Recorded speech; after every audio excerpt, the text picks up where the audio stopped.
Jesus ang daan, ang katotohanan at ang buhay. Sa pamagitan niya, nakilala natin ang Ama. Siya ang daan patungo sa nais nating puntahang tahanan ng Ama. Siya ang nagpahayag ng katotohanang anak siya ng Diyos at sa Kanya rin masusumpungan ang kasagutan sa lahat ng pagdududa, pangamba at walang hanggang pagtatanong tungkol sa buhay ng tao. At kung nanaisin nating tahakin ang alok niyang daan at tupdin ang ipinahahayag niyang katotohanan, tiyak tayong magkakaroon ng buhay na walang hanggan. Ang mamumuno po sa ating banal na misa ay si Reverend Father Rodi Abaw. Magsitayo na po tayo.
Sa ngalan ng Ama, ng Anak, at ng Espiritu Santo. Amen. Ang biyaya ng ating Panginoong Jesucristo, ang pag-ibig ng Diyos Ama, at ang pag-ibigkaisa ng Espiritu Santo, naway sumainyong lahat. At sumaiyo rin. Hindi ko bang makikisuna, magandang umaga po sa inyong lahat. Umaga din po, Father. Nabanggit po ng ating komiteto, ngayon po ay panlimang linggo sa panahon ng muling pagkabuhay ng ating Panginoon. Ang misa po ito ay ating hanap sa Panginoon Diyos para sa mga intentions na binasakin ng ating commentator at para sa ating sariling mga kahilingan sa Panginoon. Kabutihan po ng ating mga pamilya, magandang pangatawan kalusugan, kung may nagkakasakit, sana'y gumaling sa madaling panahon. Para sa magandang samahan, pagtutulungan at pagmamahalan sa loob po ng ating tahanan. Para sa kaunlaran ng ating parokya, ng ating mission station at ng parokya ng Santa Quiteria, para sa kapayapaan sa mundo, sa Ukraine, sa Gaza, maraming bansa sa gitnang silangan at maraming bansa din sa kontinente ng Africa. Para sa pagtapos ng coronavirus pandemic at lahat ng mga sakit ng taong 2026. Upang tayo may karapat-dapat gumanaw sa banal na pagdiriwang na ito, pagsasya natin ang mga kasalanan. Inaamin ko sa Pangyarihang Diyos at sa inyo mga kapatid, na lubha akong nagkasala sa isip, sa salita at sa gawa, at sa aking pagkukulang.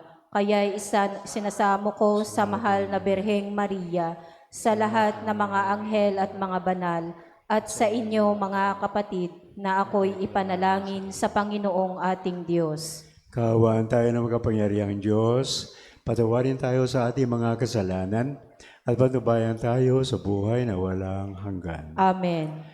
Panginoon, kaawaan mo kami. Panginoon, kaawaan mo kami. Kristo, kaawaan mo kami. Kristo, kaawaan mo kami. Panginoon, kaawaan mo kami. Panginoon, kaawaan mo kami. Awitin po natin ang papuri sa Diyos.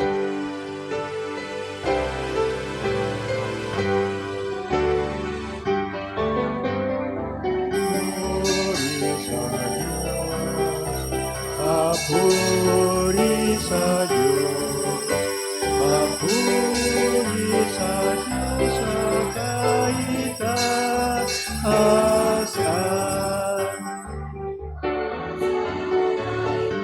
Kapayapaan at sa lupa't kapayapaan sa mga taong pinarungan niya.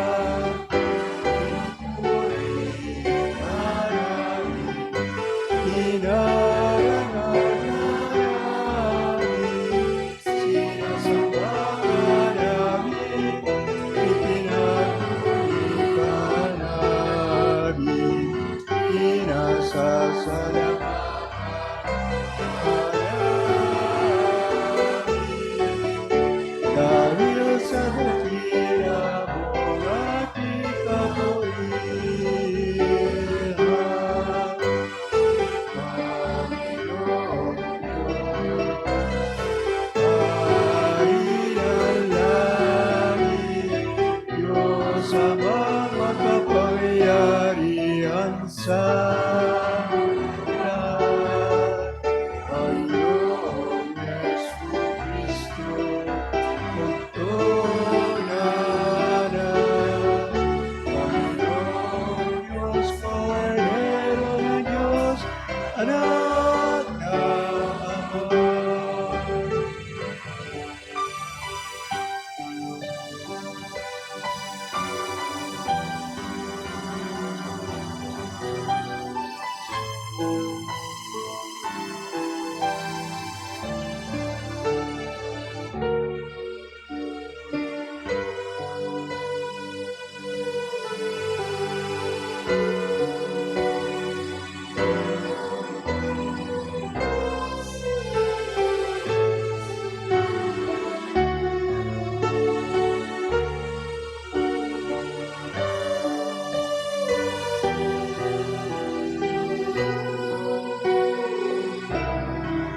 Manalangin tayo.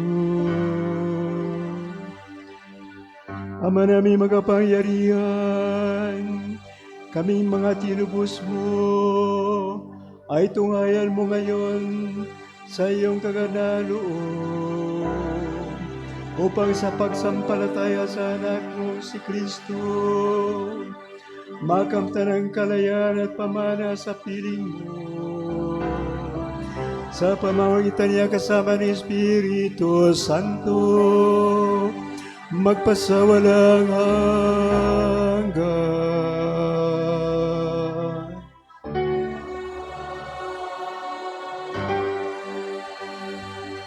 Magsiupo po tayo. Sa pamumukaw ng Espiritu Santo, dumami ang bilang at samahan ng mga mananampalataya sa Jerusalem. Pinili ang 7 diakono upang samahan ang mga apostol sa kanilang gawain. Ang salita ng Diyos mula sa mga gawa ng mga apostol. Noong mga araw na iyon, dumarami na ang mga sumasampalataya at nagreklamo ang mga Helenista laban sa mga Hebreo. Sinabi nilang ang mga babaeng balo sa pangkat nila ay napapabayaan sa pang-araw-araw na pamamahagi ng ikabubuhay. Kaya't tinipon ng 12 ang buong kapulungan ng mga sumasampalataya at sinabi sa kanila, hindi naman dapat pabayaan ang pangangaral ng salita ng Diyos upang mga siwa sa pamamahagi ng ikabubuhay. Kaya mga kapatid, pumili kayo sa mga kasamahan ninyo ng 7 lalaking kilala sa pagiging mabuti, matatalino, at puspos ng Espiritu Santo, at ilalagay namin sila sa tungkuling ito. At iuukol namin sa buong panahon sa pananalangin at sa pangangaral ng salita. Nalugod ang buong kapulungan sa panukala ng mga apostol, kaya't pinili nila si Esteban, isang lalaking matibay ang pananalig sa Diyos, at puspos ng Espiritu Santo, at sina Felipe, Procoro, Nicanor, Timon, Parmenas at Nicolas na taga-Antikya, isang hentil na naakit sa Hudaismo. Iniharap sila sa mga apostol. Sila'y ipinanalangin ng mga ito at pinatungan ng kamay.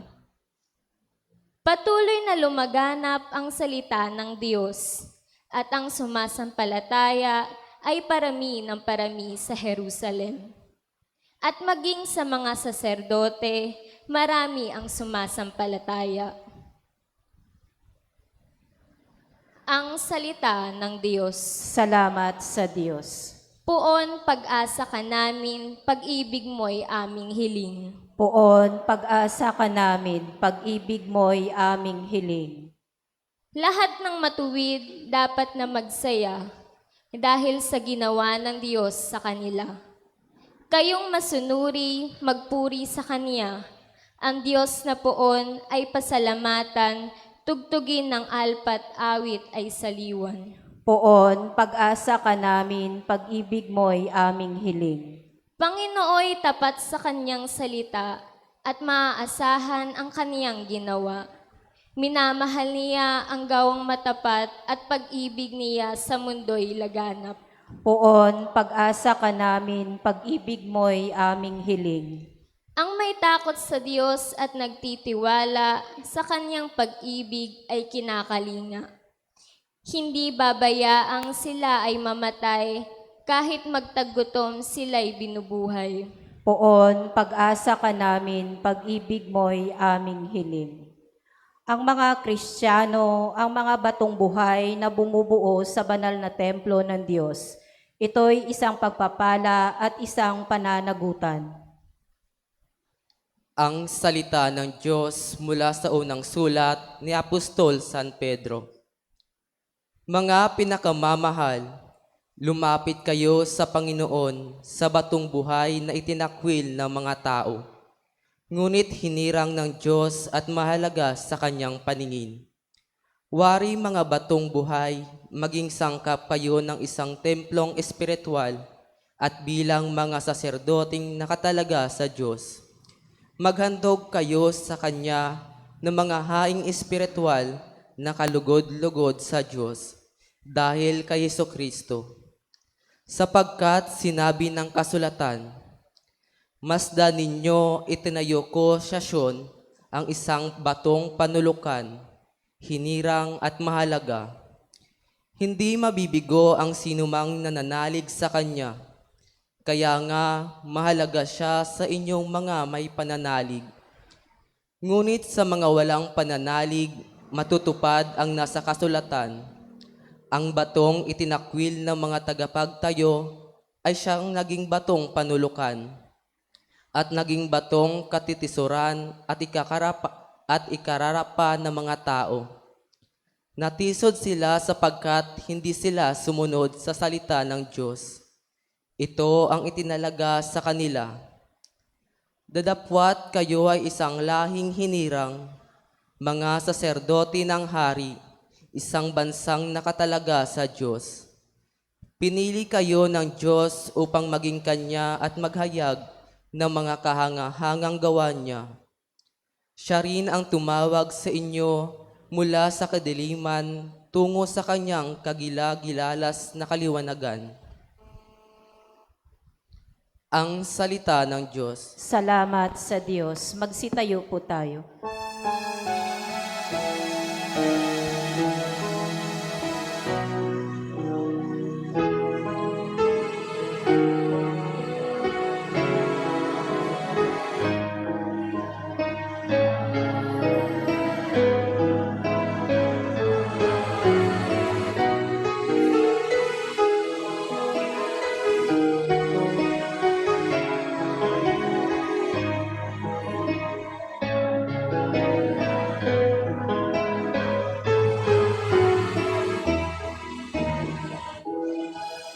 Ikaw, O Kristo, ang daan, ang katotohanan at buhay patungo sa Amang mahal.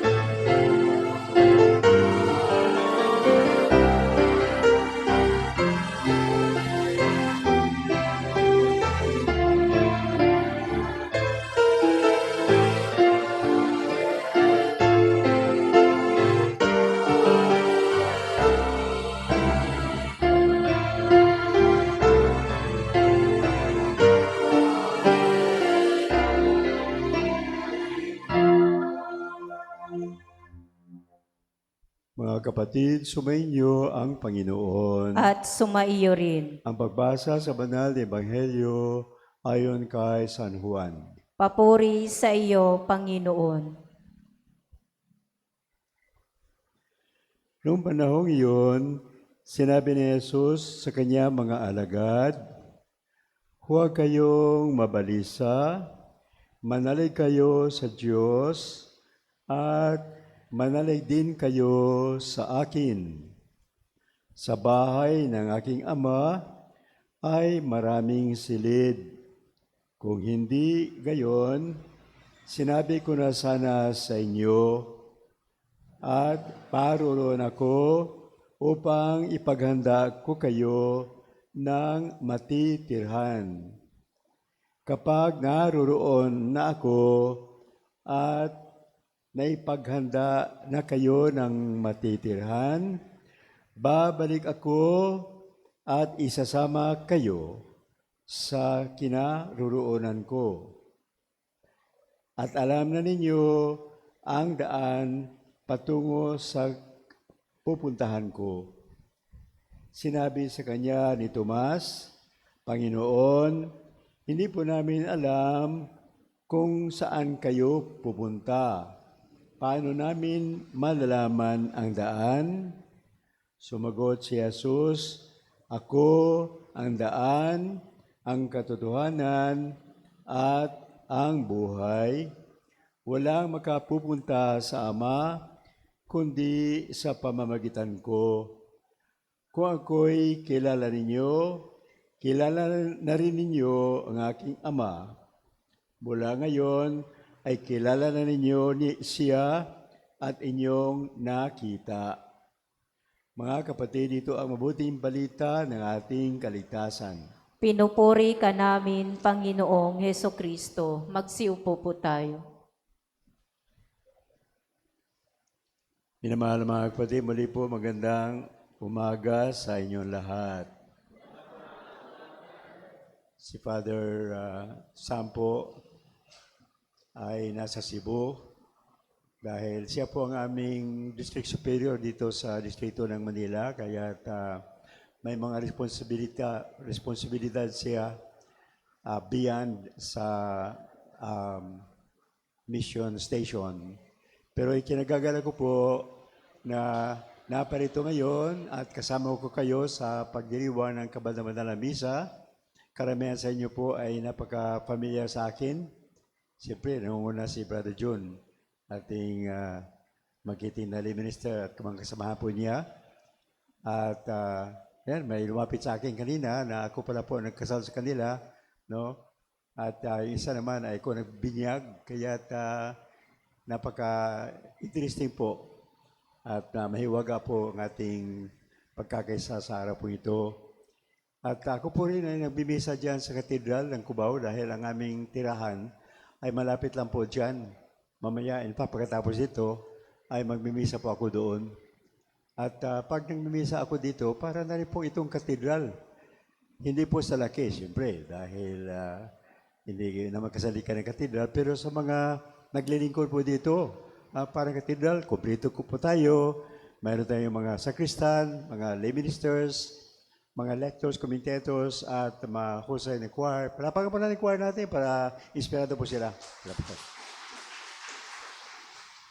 At tayo nagsisimba po dito ay tayo po ang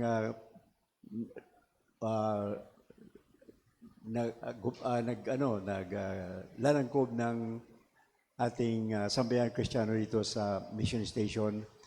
Kanina po, bago yung misa, ay meron tayong dasal. Palagi ko yung dasal po ay galing sa ating diocese, no? Ni Cardinal Ambo David, tungkol sa pangyayari doon po sa nabutas ng sunog po ng lugar. Siyempre, marami na pisala hanggang ngayon po. Sila naghihirap at pinapatuloy po natin ang pagdadasal. Napakaganda po dahil siyempre, napakahirap po pag nasunugan at ang kanilang mga paghihirap, ang kanilang po mga sufferings ay atin din pong suffering. No, kaya tayo po ay nagdadasal para sa kanila. Noong po nakaraang Biyernes ay May 1 at ang May 1 po ay Labor Day. In fact, May 1 din po ay pista ni San Jose na manggagawa. At nagkaroon ng rally yung mga manggagawa. At kadalasan po, ang hinaing po nila ay ipataas ang kanilang sahod. Ang sahod po natin mga gawa sa Pilipinas, in the average ay 600 pesos sa isang araw. Alam po ninyo kung magkano ang tinatanggap po sa first world country, yung Europe at saka Amerika, Canada, Australia. Magkano tinatanggap po nila? Japan, Korea. Ang tinatanggap po nila sa isang araw sa manggagawa, kahit anong klaseng gawa po, tumatanggap po sila ng 6,000 pesos a day. Napakalayo na po. 1/10 lang ang ating sweldo. Tapos may nagsasabi, kasi mahal din bilihin nila doon. No? At di naman ganong mahal din sa Pilipinas. Di po totoo yun. Dahil may mga mura mga bilihin doon. Mas mura pa sa Pilipinas. Pag nasa Amerika po ako, pumapasok ko sa yung tinatawag nilang $1 store o 99 cents. Tapos, mahilig akong bumili po ng mga key holders dahil magaan, madaling ipamigay sa ating mga kaibigan po dito, pagbalik ng Pilipinas. At di isang key holder ay 99 cents, no? Magkano ba yung 99 cents? Mga 50 pesos. Pero yung tag 99 cents, yung 50 pesos sa Pilipinas, pwede pong ipagbili po ng 150 pesos sa kanyang quality. Ako, kahit dito sa Pilipinas, bumibili po ako ng mga key holders, no? Kaya umabot ng mga 150, no? 200 pesos key holder, pero doon ay 99 cents. Pumasok po ako sa isang restaurant sa Los Angeles. At may-ari po ay Chinese. At alam po niyo kung eat all you can. Kaya pwede pong kumain kahit gano'ng karaming kinakain mo. At masarap naman po. Alam po niyo magkano ang binayad ko? Ang binayad ko po ay $4.99 or $5 times 50. That's 250 pesos. Dito sa Manila ngayon po, wala na pong eat all you can na 250, di ba po? Kaya sa isang bagay, mas mura pa doon kaysa dito. No? Pero napakalayo yung sweldo ng mga manggagawa. Kaya noong nakaraang linggo, 2 linggo po nakaraan, marahil alam po natin lahat, may mga 19 na mga tao minasakir sa Negros, no? Sila po suspected ng mga leftist, no? Suspect lang ha, ng mga leftist, pinatay sila lahat. Tapos alam po natin na may mga few tayo ng mga napakayaman at corrupt. Tapos nagnakaw ng bilyon-bilyon sa ating gobyerno, no? At hanggang ngayon po, wala hong pinarusahan, no? Walang pinarusahan. Kaya yung ating gobyerno ay para sa mga mayaman at laban sa mga mahirap. Kaya hindi tunay na demokrasya. Hindi po ito tunay na demokrasya ang atin sa Pilipinas. Kung tunay na demokrasya, dapat ipagtanggol lahat ng mga tao po, ng mga pulis at saka ng mga military. Ako po yung napunta na anyayahang sumama sa isang fact-finding mission sa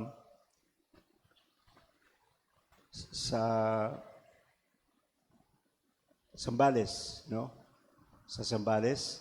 At mayroon pong 105 families na mga magsasaka. Pinalis po sa kanilang lugar na sinasaka dahil may isang tao na mayroong titulo. Alam po nila, wala hong titulo yung lupa na yan, tiwangwang, kaya pumunta sila 20 years ago na. Nagsasaka po sila, biglang pinaalis sila at ang nagpaalis sino po? Mga pulis. Ha? Dala-dala po yung may-ari na may titulo, pinalis po sila sa lupa. Kaya pinuntahan po namin para mag-fact-finding mission at kataon na umuulan po, medyo bulubudogin. At pinuntahan po namin. At lalim ang putik. Dumating ka po kami doon, walang nakitang isang bahay ni Haligi na nakatayo. At ang kanilang lahat ng mga tanim ay winasak po. At lahat ng mga sumama sa amin ng mga may-ari ng mga bahay doon, sila lahat po ay umiyak. Umiyak.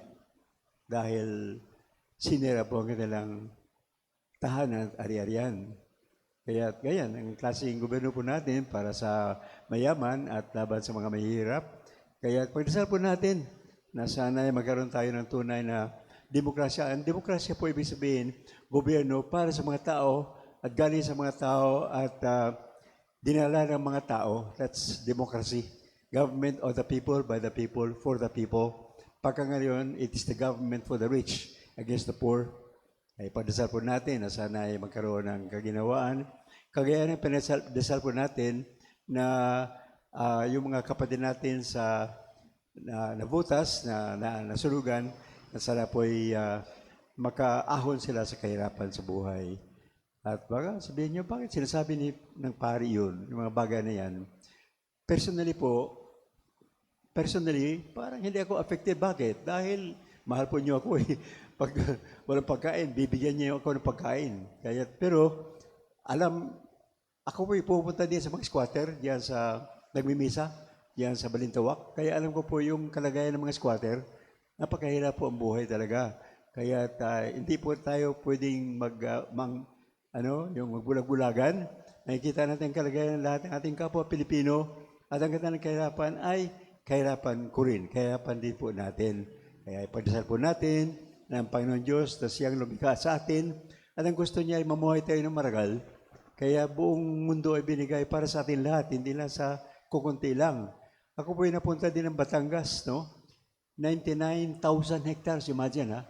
99,000 hectares, ang may-ari po, isang tao lang, no? Ang mga tao doon, puro mga kasama nila. Imagine, 99,000 hectares. Pag mayroon po kayong isang hektarya lang, napakalaki na po yun. That's 10,000 square meters. Isang hektarya. 99,000 sa isang kamay ng isang pamilya lamang. Kaya lahat ng mga tao doon ay kanilang mga manggagawa, kanilang mga kasama. Kaya hindi maganda po yung nangyayari sa ating bansa, pero binigyan po tayo ng Panginoon Diyos ng bansa na mayaman para tayo mamuhay ng maragal. Kaya tayo padasal po natin na sana'y ibalik sa mga tao ang nararapat po sa atin at mamuhay ang bawat isa na nagsisikap na kakita ng kanyang pamilya, mga mahal sa buhay, kanyang asawa at mga anak na naging masaya dahil sila po ay naging mabuhay na marangal at maginhawa at madama po natin na tayong lahat po ay mga anak ng Diyos at tagapagbanan ng langit. Amen. Sa ngalan ng Ama at ng Anak ng Espiritu Santo. Amen. Magsitayo po tayo. Sumasampalataya ako Sa Diyos, amang makapangyarihan sa lahat, na may gawa ng langit at lupa. Sumasampalataya ako kay Jesucristo, iisang anak ng Diyos, Panginoon nating lahat. Nagkatawang tao siya lalang ng Espiritu Santo. Ipinanganak ni Santa Mariang Berhen, pinagpakasakit ni Poncio Pilato, ipinako sa krus, namatay, inilibing, nanaog sa kinaroroonan ng mga yumao, nang may 3 araw na buhay na mag-uli. Makyat sa langit, naluluklok sa kanan ng Diyos amang makapangyarihan sa lahat. Doon magmumulang paririto at huhukom sa nangabubuhay at nangamatay na tao. Sumasampalataya naman ako sa Diyos Espiritu Santo, sa banal na simbahang Katolika, sa kasamahan ng mga banal, sa kapatawaran ng mga kasalanan, sa pagkabuhay na muli ng namatay na tao, at sa buhay na walang hanggan. Amen. Panalangin ng bayan. Tayo manalangin sa Panginoon Diyos, ang mga makapangyarihan, at sa lahat ng ating mga hinaing, ating pong sagot ay, Panginoon, dinggin mo kami. Dinggin mo kami.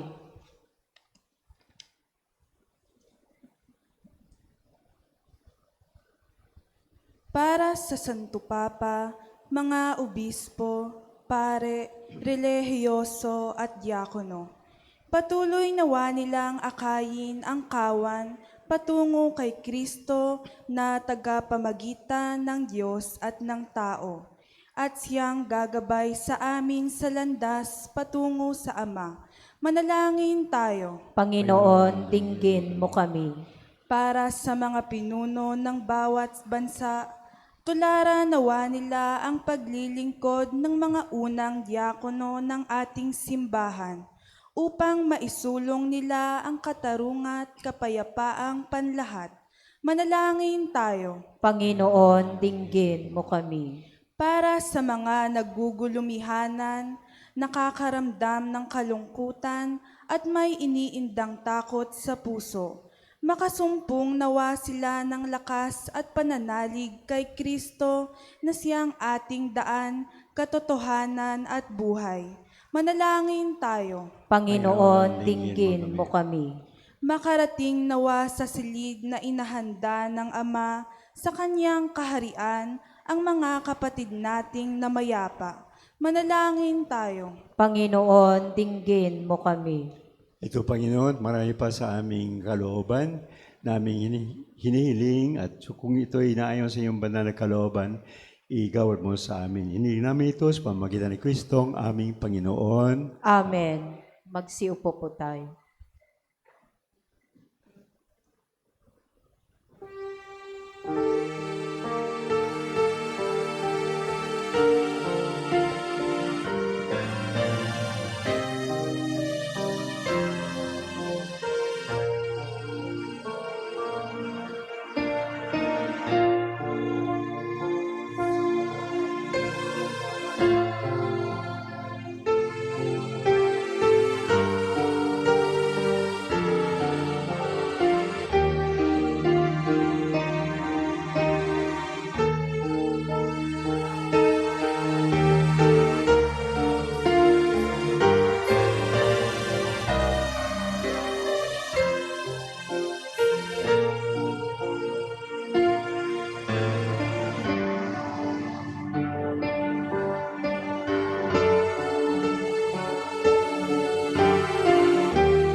Magsitayo po tayo.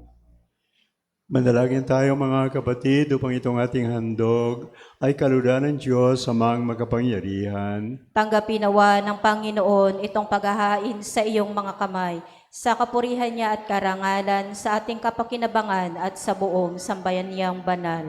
Tanggapin mo, Panginoon, itong aming mga hain, tinapay at alak, gawin mong katawan at dugo ng aming Panginoon sa Kristo, ng aming tanggapin sa banal pagkinabang, upang siya ay gagabay sa amin hanggang kami magkasapit sa iyong kaluwalhatian. Ito inilin namin sa pamagitan sa Kristo kasama ng Espiritu Santo magpasawalang hanggan. Amen. Sumainyo ang Panginoon, At sumaiyo rin. itaas sa Diyos ang puso at diwa. Itinaas na namin sa Panginoon. Pasalamatan natin ang Panginoong ating Diyos. Marapat na siya ay pasalamatan. Ama namin mga pangyarihan, tunay nga marapat na ikaw aming pasalamatan. Ngayong ipinagdiriwang ang paghain ng Mesiyas, ang maamong tupa ng tumubuos sa amin lahat. Naghaing walang humpay ang anak mong minamahal upang magkasalo-salo ang tanan sa piging ng iyong buhay. Kaya kaisa ng mga anghel na nagsisiawit ng papuri sa iyo ng walang humpay sa kalangitan, kami nagbubunyi sa iyong kadakilaan.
Magsiluhod po tayo.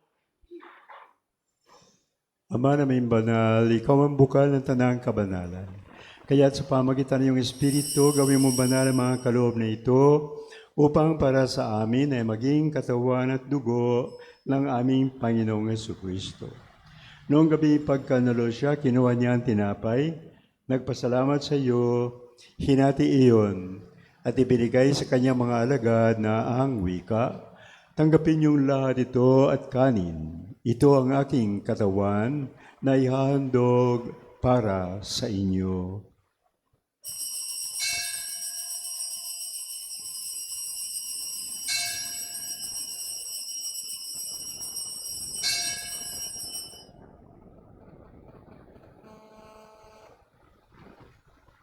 Ito naman pagkatapos ng hapunan, kinuha niya ang kalis. Muli kanyang pinasalamatan. Iniabot niya ang kalis sa kanyang mga alagad na ang wika. Tanggapin niyong lahat ito at inumin. Ito ang kalis ng aking dugo, ng bago at walang hanggang tipan. Ang aking dugo ni ibubuhos para sa inyo at para sa lahat sa ikapagpapatawad ng mga kasalanan. Gawin ninyo ito sa pag-alaala sa akin.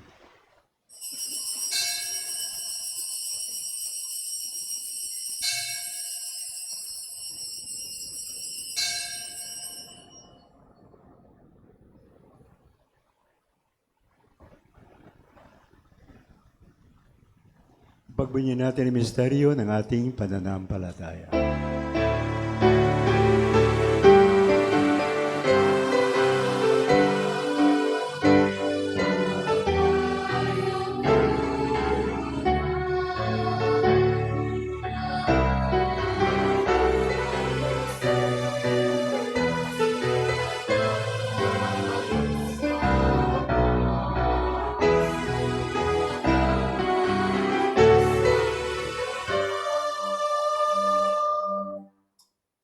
Ama, ginagawa namin ngayon pag-alala sa pagkamatay at muling pagkabuhay ng iyong anak. Kaya tiniyali namin sa iyo ang tinapay na nabibigay buhay at ang kalis na nagkakaloob ng aming kaligtasan. Kami nagpapasalamat dahil kami iyong minarapat na tumayo sa harap mo para maglingkod sa iyo. Isinasamo namin kami magsasalo-salo sa katawan at dugo ni Kristo ay mabuklod sa pagkakaisa sa pamamagitan ng Espiritu Santo. Ama, lingapin mo yung simbahan laganap sa buong daigdig. Puspusin mo kami sa pag-ibig kaisa ni Leo, aming Papa, Ambo David, aming Obispo at Cardinal at ng Kaparian. Alalahanin mo yung mga kapatid namin na himlay na may pag-asang sila muling mabubuhay. Ganoon din lahat ng mga pumanaw. Kaawaan mo sila at patuloyin sa iyong kaliwanagan. Kaawaan mo at pangitapatin kami lahat na kakatipon sa iyong harapan sa umagang ito na magkasalo sa iyong buhay na walang wakas, kaysa na mahal na Birhen Maria na Ina ng Diyos, kaysa ng mga apostol at lahat ng mga banal na tumupad iyong kalooban sa lahat ng panahon, upang magpuri sa iyo alang-alang kay Jesucristong anak mo. Sa pamamagitan ni Kristo, kasama niya sa Kanya, lahat ng parangal at papuri ay sa iyo, Diyos Amang makapangyarihan, kasama ng Espiritu Santo, magpasawalang hanggan.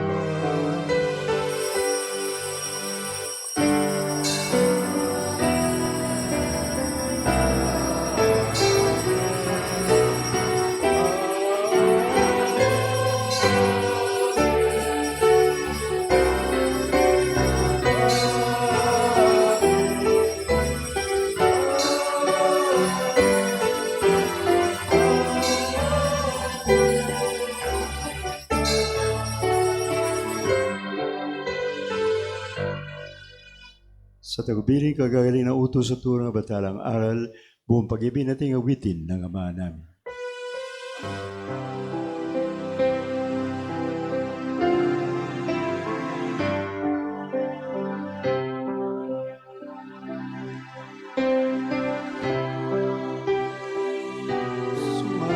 Sumasalangit ka, sambahin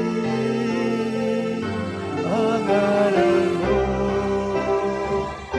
mapasa amin ang kaharian mo, sundin ang loob mo dito sa lupa para nang sa langit. Bigyan mo kami ngayon ng agit kakanin sa araw-araw at patawarin mo kami sa aming mga sala para na pagpapatawad namin sa nagkakasala sa amin, at huwag mo kaming ipahintulot sa tukso, at iadya mo kami sa lahat ng masama. Hinihingi namin, Panginoon, na kami iadya sa lahat ng masama. Pagkalooban ng kapayapaan sa aming kapanahonan, upang sa tulong ng iyong awa, ay lagi kaming maligtas sa kasalanan at malayo sa lahat ng ligalig. Samantalang hinihintay namin naman sa iyang pagbabalik ni Jesucristong aming manunubos.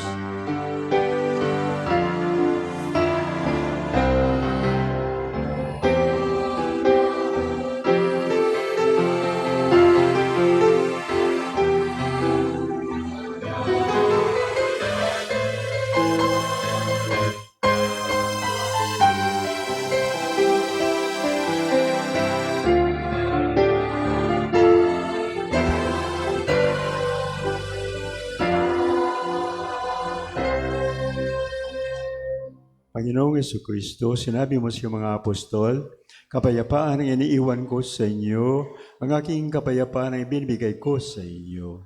Tunghayan mo ang aming pananampalataya at huwag ang aming mga pagkakasala.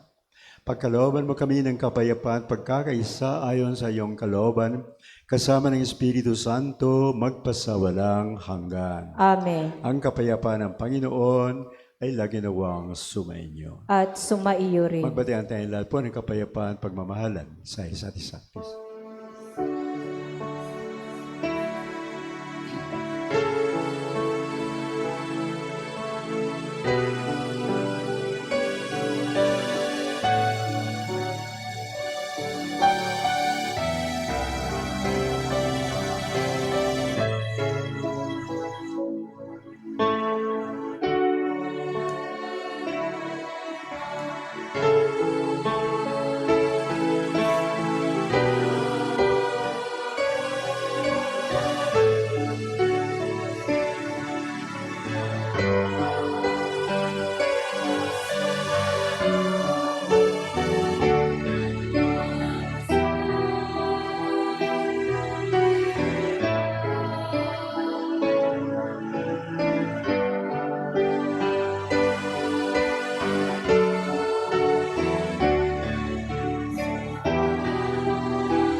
Mga kapatid, narito ang iyong Panginoong Yesus. Narito siya nag-aalis ng mga kasalanan ng sanlibutan.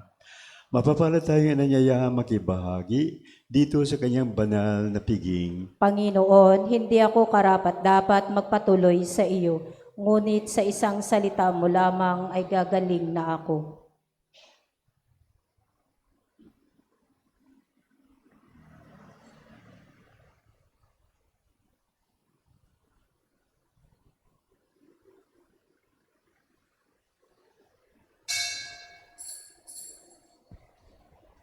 Magsiupo po tayo.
Magsitayo po tayo. Mandalangin tayo. Lubos kami napapasalamat sa iyo, Panginoon, sa banal na pagdiriwang na ito, lalo na sa pagbigay mo sa amin ng katawan ng dugo ng iyong anak na si Kristo. Sana ikabayan niya kami hanggang kami magpiling sa iyong kalwalatian. Ito yung namin sa pamamagitan ni Kristo, ang aming Panginoon. Amen. Panalangin sa Birhen ng Banal na Puso ni Jesus. Alalahanin mo, mahal na ina ng Banal na Puso ni Jesus, ang mga dakilang bagay na ginawa ng Panginoon para sa iyo. Hinirang kang maging kanyang ina. Ninais niyang malapit ka sa kanyang krus. Binahaginan kanya ng kanyang kaluwalhatian. Dinirinig niya ang iyong panalangin. Sa kanya ialay ang aming papurit pasasalamat. Sa kanya isangguni ang aming kahilingan. Na tulad mo'y mamuhay kaming lagi sa pagmamahal ng iyong anak, upang kanyang kahari ay patuloy na maisakatuparan. Samahan kaming lahat sa bukal ng buhay na nagmula sa kanyang puso, nang lumaganap sa sanlibutan, ang pag-asa at kaligtasan, ang katarungan at kapayapaan.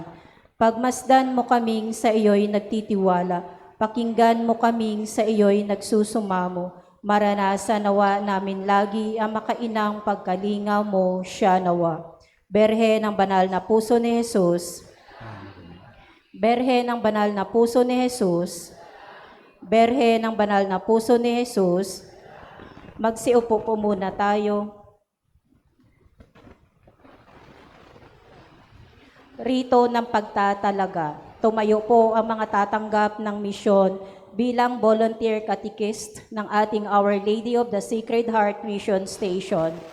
Reverend Father Rudy Abaw MEC, narito po ang ating mga kapatid na nagnanais mag-alay ng kanilang sarili upang maging guro ng pananampalataya.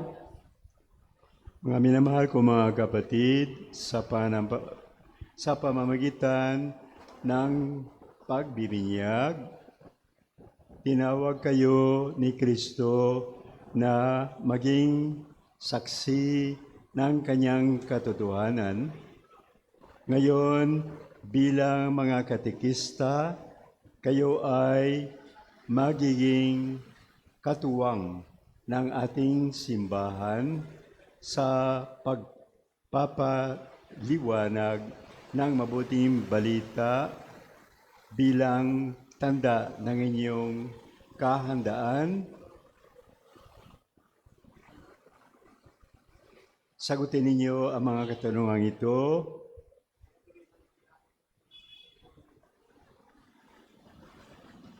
Nais ba ninyong italaga ang inyong mga sarili sa paglilingkod sa Diyos sa simbahan bilang mga volunteer catechist? Opo, nais namin. Handa ba kayo ng mag-aral ng mabuti at pagnilayan ang salita ng Diyos at ang mga turo ng simbahan upang maipasa ninyo dito ng buong katotohanan? Opo, handa kami. Nangako ba kayong magiging mabuting halimbawa ng buhay Kristiyano sa inyong mga salita at gawa, lalo na sa mga kabataang inyong tuturuan? Opo, nangangako kami. Sabay-sabay po tayo. Panginoong Hesus, tinatawag mo kami upang maging iyong katuwang sa pagpapalaganap ng iyong kaharian, sa harap ng iyong dambana at sa harap ng sambayanang ito. Iniaalay ko ang aking oras, talino at buhay. Gabayan mo ako ng iyong Espiritu Santo upang ang bawat salitang aking bibigkasin ay magmula sa iyo at ang bawat kilos ko ay maghatid sa kapwa, palapit sa iyo. Amen. Sumayin niyo ang Panginoon. At sumaiyo rin. Manalangin tayo. Ama naming mapagmahal, tunghayan mo ang iyong mga lingkod na nag-alay ng kanilang sarili para sa gawaing katikista. Ipagkaloob mo sa kanila ang biyaya ng karunungan at pagtitiyaga. Naway maging instrumento sila ng iyong pag-ibig upang ang binhi ng panampalataya ay lumago sa puso ng bawat isa. Hinili namin ito sa pamamagitan ni Kristo, ang aming Panginoon. Amen.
Patuloy po natin pasalamatan ang mga tumulong sa paglilingkod, ang music ministry, ang Ministry of Altar Servers, ang lay Eucharistic Ministers, Ministry of Ushers, Greeters and Collectors, Ministry of Lectors and Commentators, Social Communication Ministry para sa ating FB live streaming. Pasalamatan din natin ang sponsor ng ating misa ngayon, ang San Juan Bautista Chapel. Sa susunod na linggo, ang sponsor naman po ay ang Santa Teresa of Calcutta Chapel. Pasalamatan din natin ang nanguna sa ating banal na misa na si Reverend Father Rudy Abaw, MEC. Paalala at paanyaya, patuloy po natin suportahan ang isang dakot program sa pamagitan ng pag-aalay ng bigas tuwing misa. Ito po ay ipinamamahagi sa ating mga kapatid na higit na nangangailangan. Ang isang dakot mo ang papawi sa gutom ko. At patuloy din po natin suportahan ang ating balikhandok at mga donasyon para sa pagpapatayo ng ating kumbento sa tahanan ni Maria. Ito po ay kinakailangan upang tayo ay maging Kwasay Parish. Nawa suportahan natin ang ating proyekto na ito. Magkakaroon po tayo ng second collection ngayong linggo. Ang malilikom na halaga ay ilalaan para makatulong sa mga gastusin ng nalalapit na youth camp sa May 8 hanggang 10. Kami po ay taus-pusong humihingi ng inyong suporta at bukas palad na pagbibigay upang maging matagumpay ang gawaing ito para sa ating kabataan. Lubos po ang aming pasasalamat sa inyong tulong na maibibigay. Kaugnay po ng youth camp, narito po ang schedule ng kanilang general orientation. May 3 p.m. sa Silver Street Compound sa Cluster Hope. May 4 p.m. sa Woodcraft Chapel para sa Cluster Love. Nag-uumpisa na po ang ating community survey o census. Maraming salamat po sa mga tahanan na kilahok sa survey. Ito po ay para ma-update ang ating talaan. Magpapatuloy pa po ito sa mga darating na araw. Sana po ay suportahan natin ito at patuloyin sa inyong tahanan ang mga officers na magsusurvey. Sa May 3, linggo, ay magbubukas na po ang ating Flores de Mayo. Ang mga imahe ng mahal na berhen na gagamitin sa Flores de Mayo ay bibindisyonan sa mga cluster masses. Isasagawa din ang pagsusugo at panalangin para sa ating mga katikista na magtuturo sa darating na Flores de Mayo. Magkakaroon din po ng First Communion sa May 30 para sa may edad siyam pataas at ang mga sasali po sa First Communion ay dapat dumalo sa Flores de Mayo. Maraming salamat po. Magsitayo na po tayo. Mga kapatid, sumainyo ang Panginoon. At sumaiyo Pagpalain rin. kayo lahat ng magapangyarihang Diyos, Ama, at Anak, at Espiritu Santo. Amen. Tapos na po ang ating banal na pagdiriwang, umayo kayong mapayapa. Salamat sa Diyos. Papurihan po natin palapakan ng Panginoon Diyos sa amin na marati kayo rito.